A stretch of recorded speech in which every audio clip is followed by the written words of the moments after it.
Hello friends, welcome to our YouTube channel polytechnic. Friends, आज video होने वाली UP polytechnic entrance exam की तैयारी करने वाली ग्रुप P1 यानी बायोलॉजी वर्ग के स्टूडेंट के लिए कि सर काफ़ी कमेंट्स आ रहे थे UP polytechnic bio group P1 के कुछ क्वेश्चंस लाइए बायोलॉजी के। तो उसी टॉपिक पर वीडियो होने वाली है। तो इससे पहले आप बता दें, मेरे चैनल पर नए हैं तो चैनल को सब्सक्राइब कर दें, बगल में बने बेल आइकन को दबा दीजिए।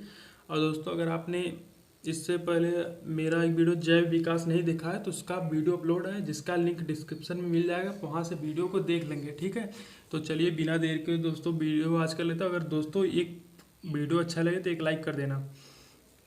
तो दोस्तों चलिए क्वेश्चन स्टार्ट करते हैं। दोस्तों यह पार्ट जो होने वाला है कोशिका और उसके अंग पर होने वाला सेल्स एंड सेल्स ऑर्गेनेल्स, यानी कि कोशिका क्या है, कोशिका की खोज किसने की, उसमें क्या क्या पार्ट्स हैं, उसके बारे में बात होगी। ठीक, फिर तो चलिए क्वेश्चन स्टार्ट कर लेते हैं। तो पहला जो क्वेश्चन है, जीवद्रव्य का 99 भाग किन चार तत्वों से मिलकर बना है। तो आपका ऑक्सीजन 76%, कार्बन 10.5%, हाइड्रोजन 10% और तथा नाइट्रोजन जो है 2.5% से मिलकर बना होता है। फिर आपका अगला क्वेश्चन है कि जीवद्रव्य का लगभग कितने प्रतिशत भाग जल होता है। तो आपका 80% भाग जीवद्रव्य का जल होता है। फिर आपका अगला क्वेश्चन है, जीवद्रव्य में अकार्बनिक एवं कार्बनिक अवयवों का यौगिकों का अनुपात कितना होता है। तो उसका आपका अनुपात होता है 81:19 होता है। फिर आपका अगला क्वेश्चन है कि किसे जीवन का भौतिक आधार कहा जाता है। तो आपको जीवद्रव्य को जीवन का भौतिक आधार कहा जाता है। फिर आपका अगला क्वेश्चन है कि जीवद्रव्य में कितने भागों में बटा होता है।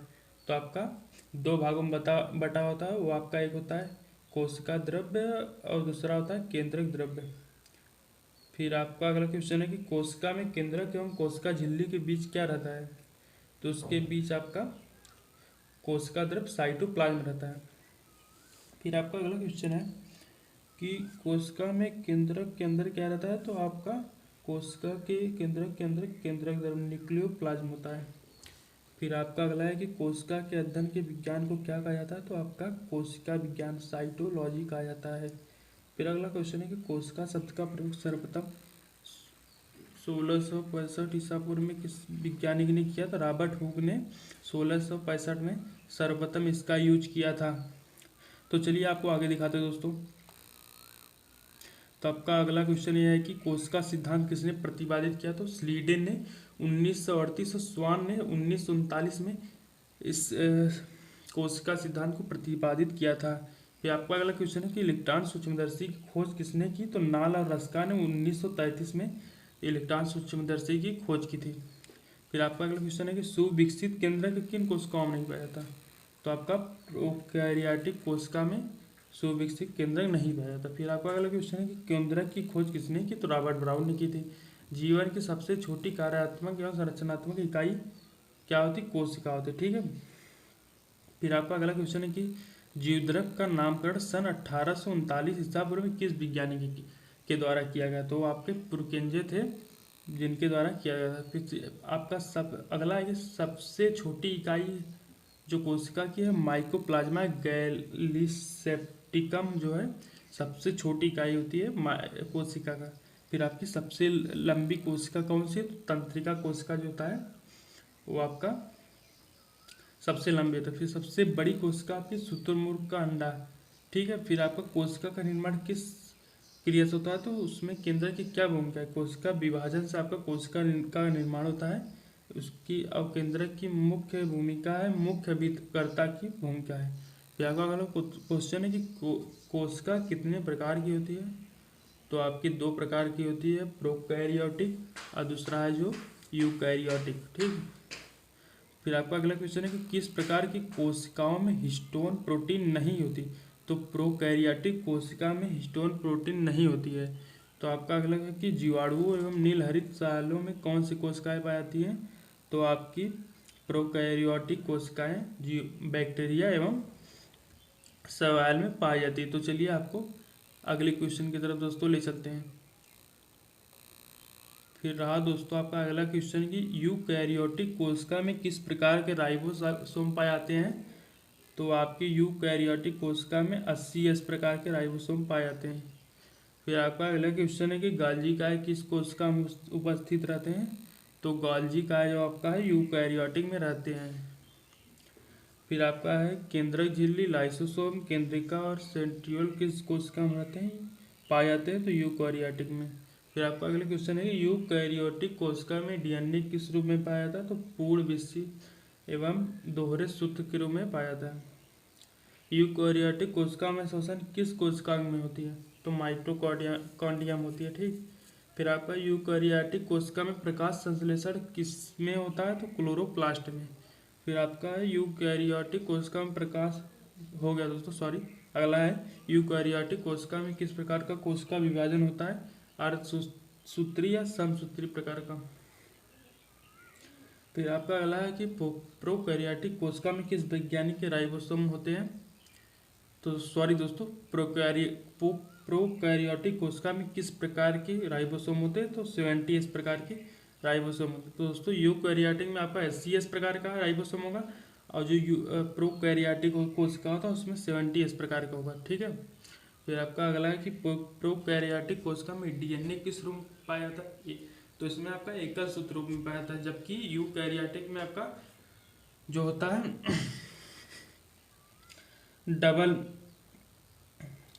डबल सूत्र में पाया जाता है। ठीक है, दोहरे सूत्र में। और आपका अगला क्वेश्चन है कि प्रोकैरियोटिक कोशिका में कुल कितने तंतु होते हैं। तो आपका केवल एक। फिर अगला क्वेश्चन है कि प्रोकैरियोटिक कोशिका में श्वसन किसके द्वारा होता है। तो आपका प्लाज्मा झिल्ली द्वारा होता है। फिर आपका अगला क्वेश्चन है प्रोकैरियोटिक कोशिका में प्रकाश संश्लेषण किस में होता है। थाइलेकाइड में। फिर आपका है प्रोकैरियोटिक कोशिका में कौन से अंगक अनुपस्थित होते हैं। तो इसमें आपका माइटोकॉन्ड्रिया, एंडोप्लाज्मिक रेटिकुलम, गाल्जी काय, केंद्रक झिल्ली, लाइसोसोम, केंद्रिका, सेंट्रियोल होते हैं, अनुपस्थित होते हैं। ठीक है दोस्तों, ये सब आपके प्रोकैरियोटिक में अनुपस्थित होंगे। फिर आपका कोशिका झिल्ली का मुख्य कार्य है कोशिका के अंदर जाने वाली एवं अंदर से बाहर आने वाले पदार्थों का निर्धारण। फिर आपका तारक काय यानी सेंट्रोसोम की खोज किसने की। तो बावेरी ने की थी। तारक काय किन कोशिकाओं में पाया जाता है। तो केवल जंतु कोशिकाओं में पाया जाता है आपका। फिर आपका तारक काय के अंदर एक या दो कण जैसी रचना क्या कहते हैं। तो उसको सेंट्रियोल कहते हैं। फिर आपका अगला क्वेश्चन है कि समसूत्री विभाजन में ध्रुव का निर्माण कौन करता है। तो आपका सेंट्रियोल करता है। अगला क्वेश्चन है अंतःप्रद्रव्यी जालिका का क्या कार्य है। तो वह है आपका वसाओं व प्रोटीनों का संचरण करना। फिर आपका अगला क्वेश्चन है कि अंतःप्रद्रव्यी जालिका के कुछ भागों में किनारे किनारे लगी छोटी कणिकाएं क्या होती है। तो आपका राइबोसोम होती है। फिर आपका अगला क्वेश्चन है कि सर्वप्रथम 1953 ईसा पूर्व में पादप कोशिकाओं में राइबोसोम को किन वैज्ञानिक ने देखा था। तो रॉबिन्सन एवं डाउन ने देखा था। फिर आपका अगला क्वेश्चन है कि सर्वप्रथम 1953 ईसा पूर्व में पादप कोशिका सॉरी दोस्तों ये चुका है। अगला है सर्वप्रथम 1955 ईसा पूर्व में जंतु कोशिकाओं में राइबोसोम को किस वैज्ञानिक ने देखा। तो आपके थे GE पैलाडे ने देखा था। फिर आपका अगला है कि राइबोसोम किसके बने होते। तो आपका राइबो न्यूक्लिक एसिड यानी RNA के बने होते हैं, नामक अम्ल व प्रोटीन के बने होते हैं। फिर आपका अगला क्वेश्चन है कि प्रोटीन संश्लेषण के लिए उपयुक्त स्थान कौन प्रदान करता है। तो राइबोसोम प्रदान करता है। तो चलिए दोस्तों आपका अगले क्वेश्चन की तरफ बढ़ते हैं।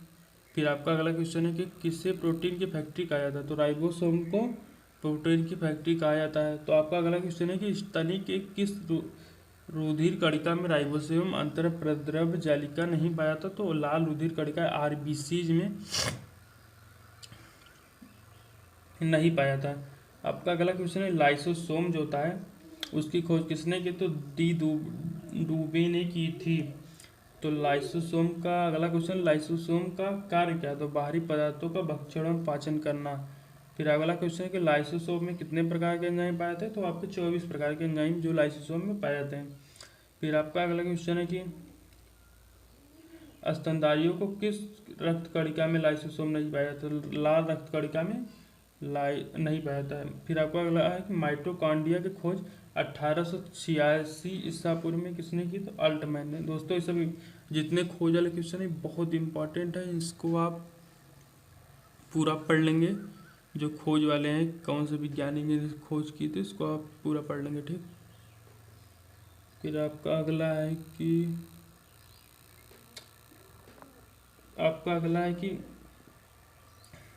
माइटोकॉन्ड्रिया की खोज 1886 ईसा पूर्व में किसने की? तो अल्टमैन ने की थी।